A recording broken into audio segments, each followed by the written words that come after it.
Bapak Ibu saudara-saudara sekalian, percayalah tidak ada orang di dunia ini yang tidak ada masalahnya. Coba lihat, sederhana, istri cantik, Bapak pikir bukan masalah. Istri cantik digoda orang, apalagi kalau suaminya jelek, lebih masalah lagi.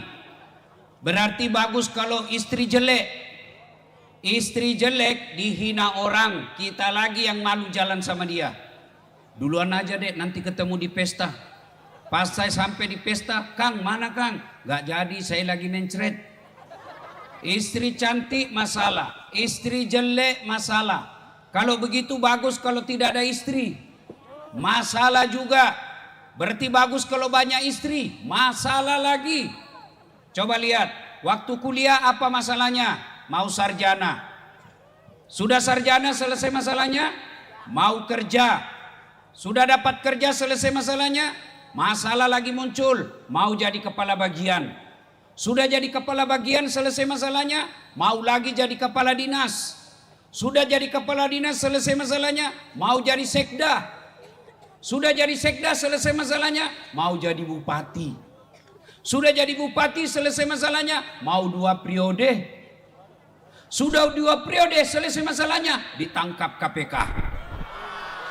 Iya kan? Tidak ada orang yang tidak ada masalahnya. Nih di belakang saya, semua muka-muka penuh masalah. Iya kan? Nih yang ceramah, Bapak pikir sebagai ustadz tidak ada masalah saya? Banyak masalah saya. Apalagi saya viral, banyak janda-janda curhat. Ustadz, baru saja meninggal suamiku, adakah doa-doa penenang jiwa? Kukirimilah doa ibu kalau lagi galau, baca amalan ini, baca doa ini. Alhamdulillah setelah lama dia bilang, Ustadz, jiwaku sudah berhenti galau. Maukah Ustadz menjadi imam dalam hidupku? Mohon maaf ibu, saya bukan imam, saya penceramah. Tidak ada orang tidak ada masalahnya. Coba lihat dalam rumah tangga, ada orang sudah 2 tahun menikah tidak ada rumahnya. Iya kan? Sudah punya anak tidak ada rumahnya. Iya toh? Ada orang belum menikah sudah punya rumah, tapi apa masalahnya? Tidak ada anaknya. Ada anak, ada rumah, apa masalahnya lagi? Mertuanya ikut campur. Biar gelas suaminya, mertua menantunya diurusi juga. Apa itu istrimu bodoh betul, kordennya tidak serasi warna kursinya. Iya, mertuanya baik, ada rumah, ada anak, apalagi yang jahat? Iparnya lagi jahat. Tidak ada orang tidak ada masalahnya. Jangankan kita, kurang apa mulianya Nabi Muhammad SAW. Manusia paling suci, yang setiap ada nama Allah pasti di sampingnya ada nama Muhammad SAW. Apa tidak ada masalahnya? Belum lahir sudah yatim. Usia 6 tahun, yatim piatu, ibunya pun wafat.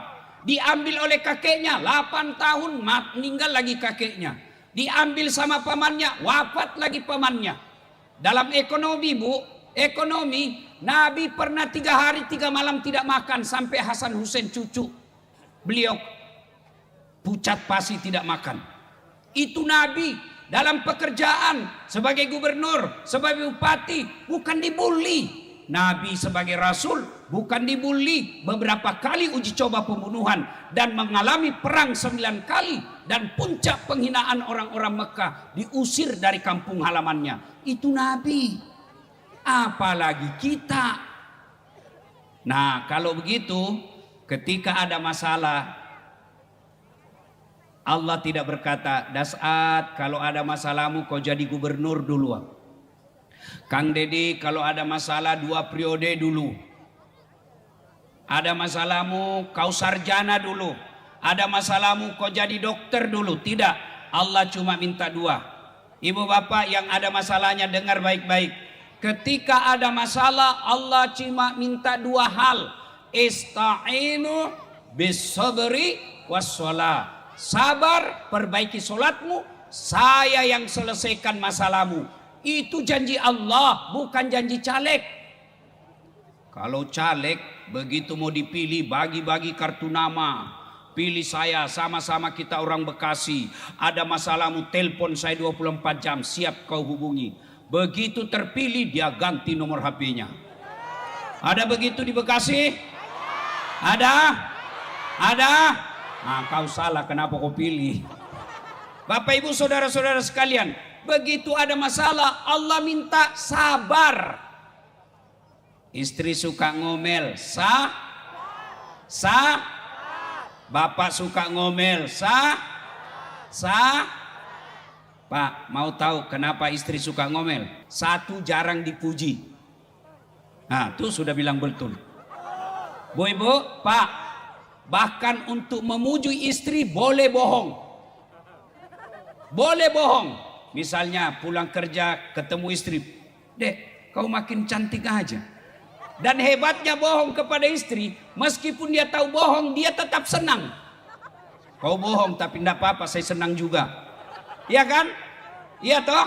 Yang kedua sebabnya, kata Nabi, setelah jarang dipuji, jarang kau kasih hadiah. Nah, coba. Coba. Nggak percaya? Ibu-ibu, coba jawab, Bu. Biar suami tidak pulang, yang penting ada Nah, coba. Uangmu dia cari. Maka kalau ada istri suka ngomel, berarti suaminya jarang ngasih duit. Maka suami yang baik, pulang dari Jakarta, seminggu tidak balik kerja, maka pulang kerja kasih hadiah meskipun sekecil nasi bungkus. Kasih hadiah. Saya Pak Gubernur suatu ketika pulang ceramah lama sekali, saya pulang saya kasih emas istri saya. Kalung dengan gelang, senang dia. Alhamdulillah ibu bapak saya Ustadz belum pernah belikan setebal ini, senangnya dia. Alhamdulillah, terima kasih Ustadz. Beberapa saat kemudian saya lagi duduk-duduk, dia datang kasih saya kembali. Ternyata palsu kok kasih saya. Saya bilang meskipun emas itu palsu, tapi cintaku murni 24 karat. Nah, yang jadi masalah, bapak-bapak jarang muji istri, jarang ngasih hadiah, mau istrinya seperti Khadijah. Tidak mungkin. Ibu-ibu juga kalau mau punya suami seperti Muhammad, ibu juga seperti Khadijah. Bagaimana sabarnya Khadijah? Ibu tahu enggak itu Khadijah? Khadijah sebelum menikah dengan Rasul itu perempuan terkaya di Mekah.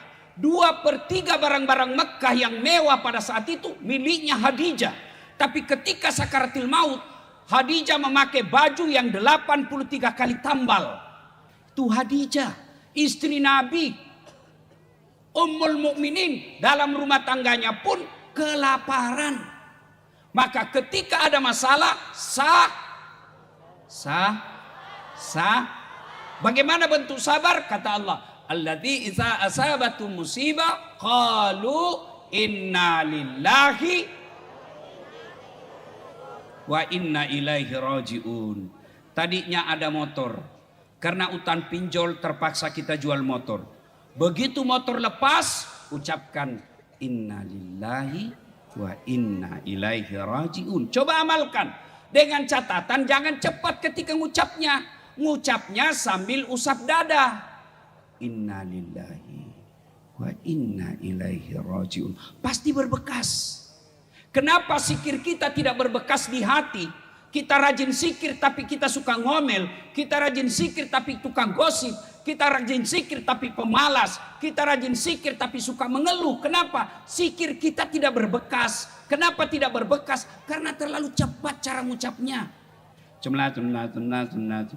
Saya biasa heran di masjid. Sama-sama subhanallah, sama-sama 33, sama-sama mulainya. Saya baru 11 dia sudah sampai. Seperti makan pisang goreng panas.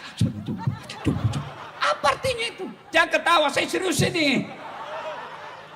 Coba ucapkan dengan lapang dada, usap dada.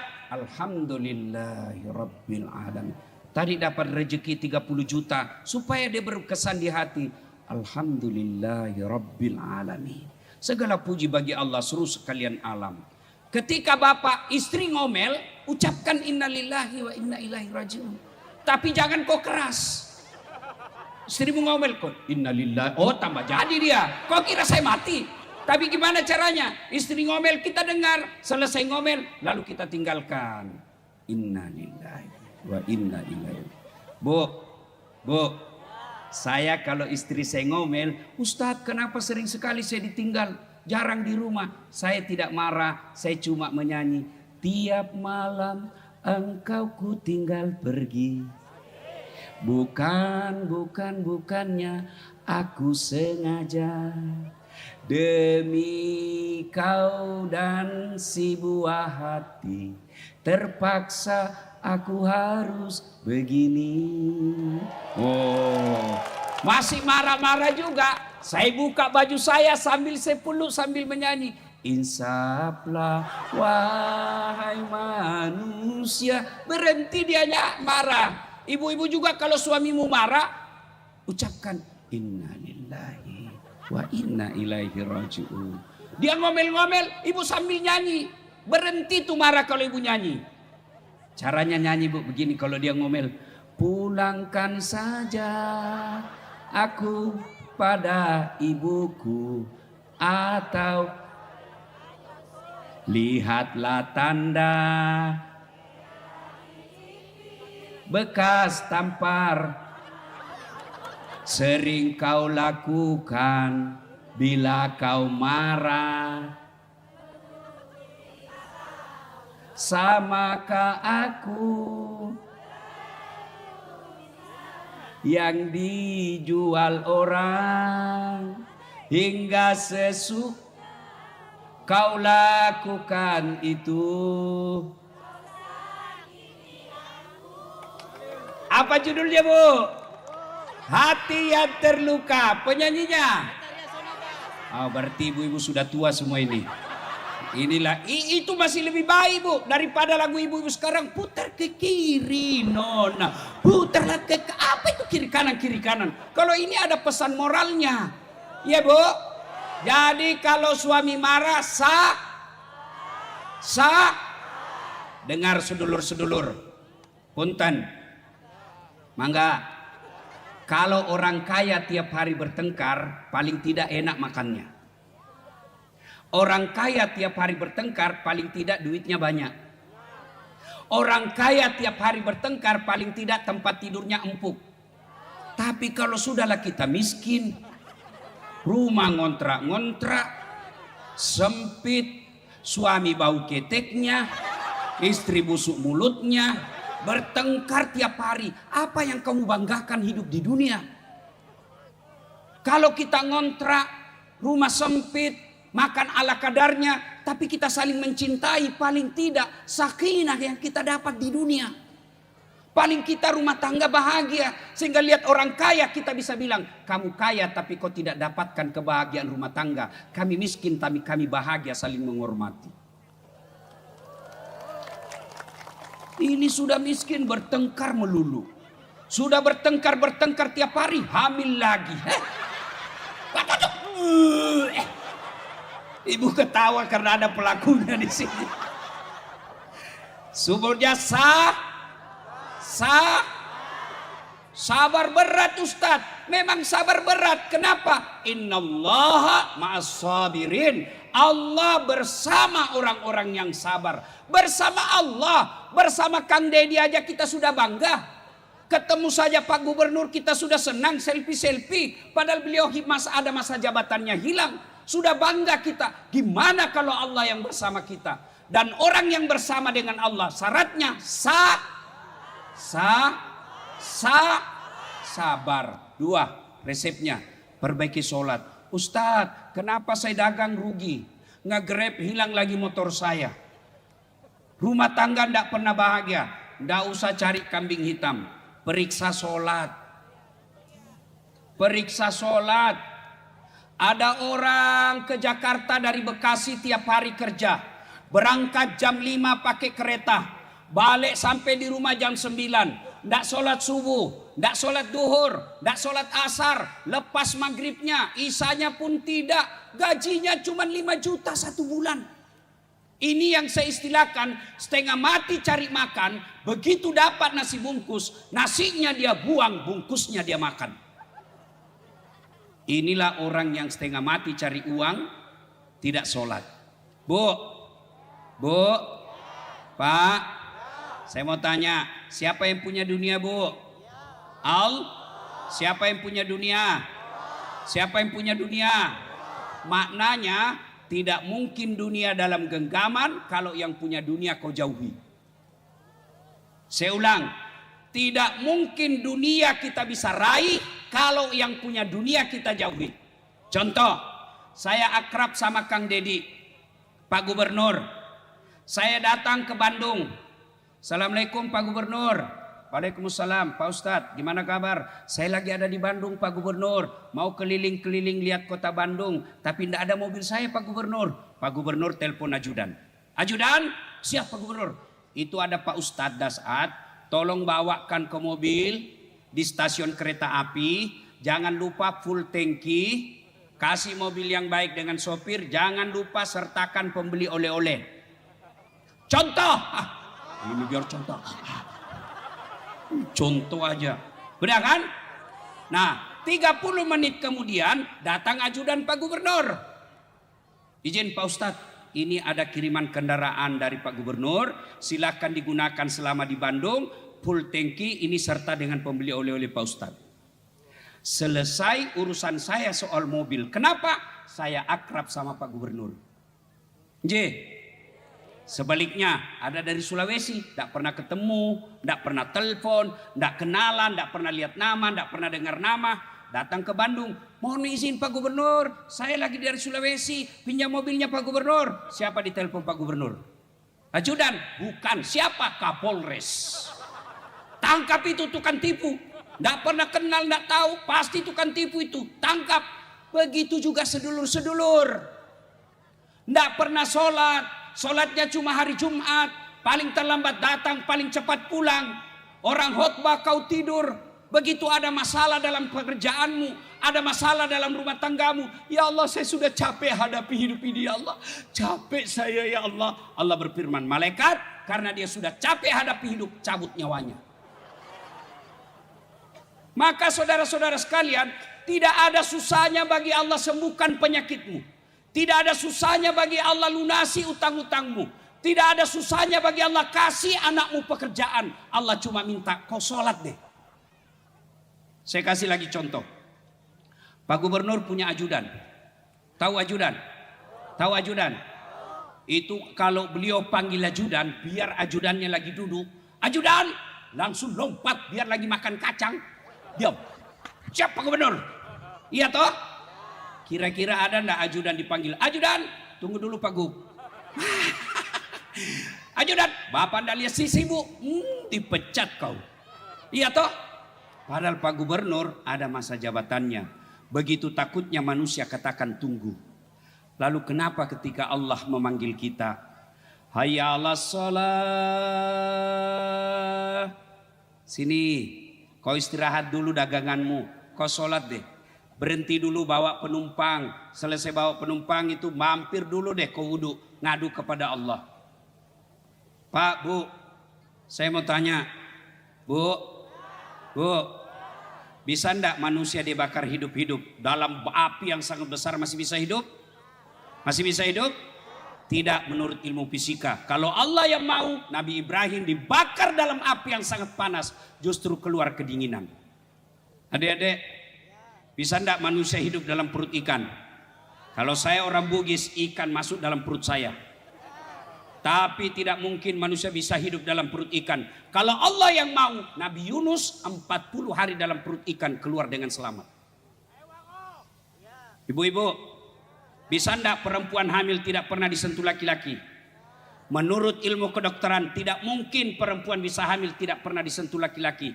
Tapi kalau Allah yang berkehendak, Siti Maryam wanita suci tak pernah disentuh laki-laki melahirkan Isa Al-Masih.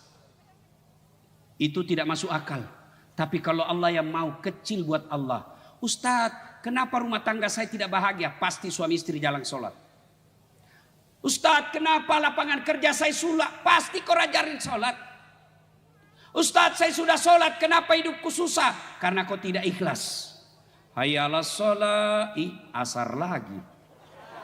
Tidak ikhlas. Saya sholat Ustadz, betul kau sholat tapi main-main. Allah. Bismillahirrahmanirrahim. Iyyaka na'budu wa iyyaka ihdinas siratal mustaqim. Ibu bapak ketawa karena membayangkan diri sendiri kan. Ada yang sholat kayak ditiup angin. Allah. Ada lagi lebih seru. Allahu Akbar. Ya, maka kalau mau lepas dari masalah, perbaiki sholat kita. Tidak ada alasan bagi kita tidak sholat. Saudara-saudara sekalian, kalau Anda tidak puasa 3 tahun berturut-turut, taubat malam ini, selebihnya dibayar puasanya, selesai utangnya. Bapak tidak haji padahal sudah mampu. Bertobat 2 tahun akan datang menunaikan ibadah haji, selesai utangnya. Bapak tidak bayar zakat 5 tahun berturut-turut, taubat malam ini, bayar zakatnya besok, selesai masalahnya. Tapi kalau tidak sholat subuh tadi, bagaimana cara bayarnya? Ayo, yang tidak sholat subuh tadi, bagaimana cara bayarnya? Saya bayar besok Ustadz, ya besok untuk besok. Saya sholat subuh 2 kali, lebih beleng-beleng lagi. Ayo, Bapak Ibu Saudara-saudara sekalian, Ustadz saya tidak bisa kena air, tayamum. Ustadz saya di tengah hutan, habis kencing. Kalau habis kencing tidak dapat air, cukup caranya kencing. Bu, Pak, ini urusan laki-laki, jangan kasih lihat ibu-ibu. Bapak kencing, ambil daun 3 lembar. 3 lembar. Cara membersihkannya, coba lihat. Ambil daun pertama, gosok ke bawah. Ambil daun kedua, gosok ke atas. Ambil daun ketiga, gosok lagi ke bawah. Begitu cara gosoknya, jangan begini. Tambah kotor. Iya, tidak ada air, tayamum. Ustadz tidak bisa berdiri, duduk. Ustadz tidak ada bacaan, saya hafal. Boleh Bapak beli buku tuntunan salat sambil baca, pegang begini. Sah.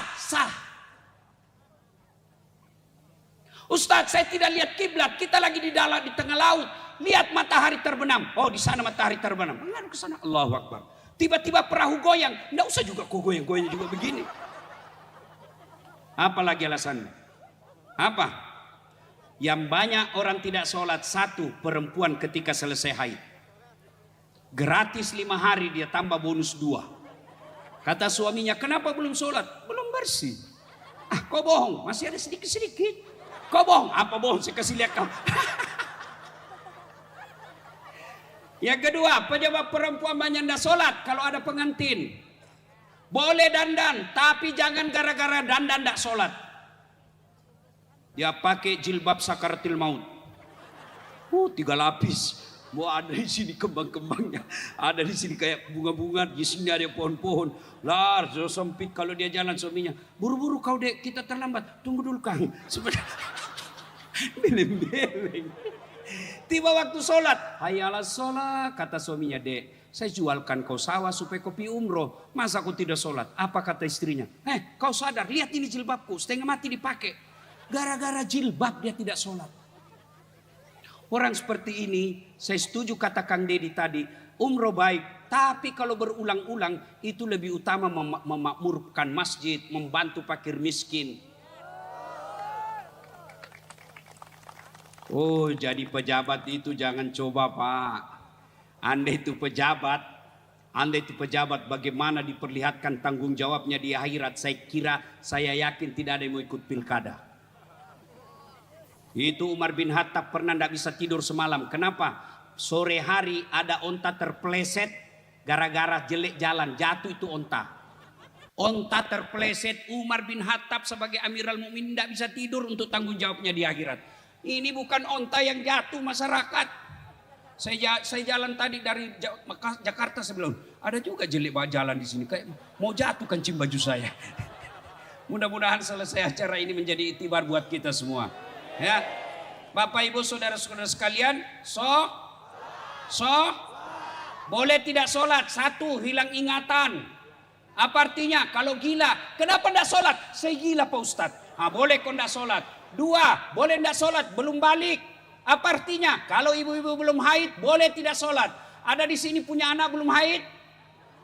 Ibu-ibu sudah pernah haid kan? Sudah wajib.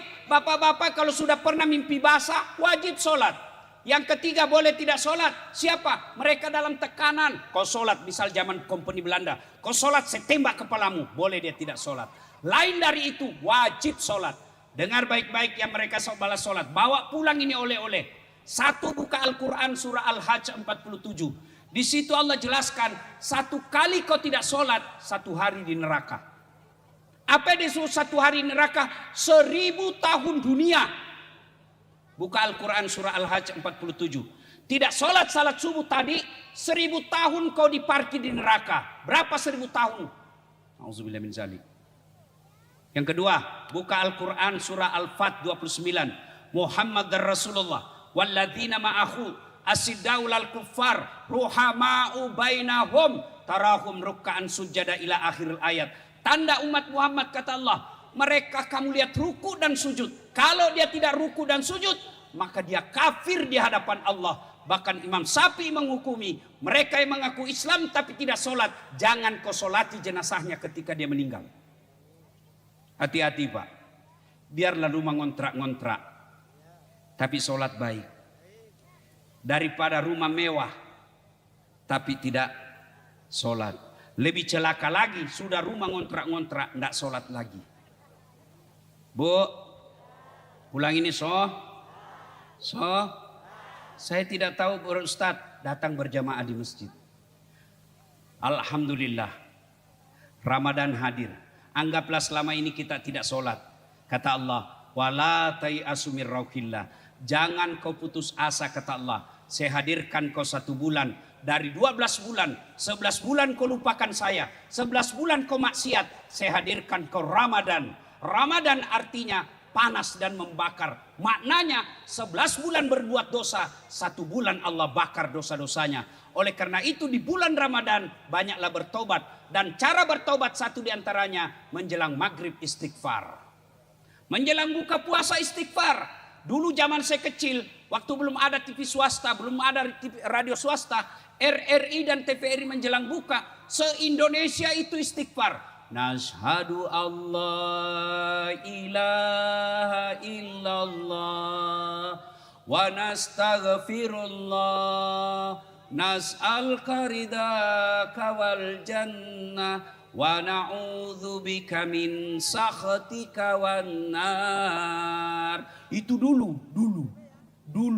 Sekarang setelah ada politik mau beduk maghrib, apa yang datang? Saya anggota DPR saya mengucapkan selamat berbuka puasa. Saya direktur ini mengucapkan, hilang semua istighfar.